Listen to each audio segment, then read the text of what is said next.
நாம் OS install பண்ணும்போது சமயத்தில் பார்த்தீங்கன்னா இந்த மாதிரி ஒரு எரர் மெசேஜ் வரும்.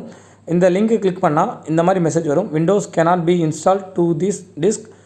The selected disk has an MBR partition table இருக்குது.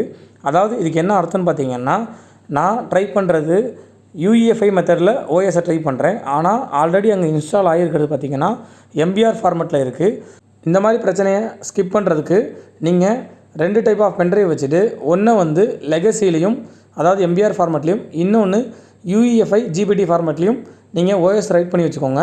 சிஸ்டம் என்ன மாதிரி ஃபார்மெட்டில் இருக்கோ நீங்கள் அந்த ஃபார்மெட்டான பென்ட்ரைவை போட்டு நீங்கள் இந்த ஓஎஸ் இன்ஸ்டால் பண்ணிங்கன்னா இந்த மாதிரி பிரச்சனை வர்றதை நீங்கள் ஸ்கிப் பண்ணிக்கலாம். இங்கே பாருங்கள், நான் இப்போ வந்து லெகசி MBRல ரைட் பண்ண ஓஎஸை போட்டிருக்கேன். இந்த பிரச்சனைலாம் எனக்கு காட்டலை. ஸோ இந்த மாதிரி மாற்றி போடும்போது உங்களுக்கு இந்த மாதிரி பிரச்சனைகள் வரலாம். ஏதாவது டவுட்னா என்னோடய நம்பருக்கு காண்டாக்ட் பண்ணுங்கள். சப்ஸ்கிரைப் பண்ணிடுங்க.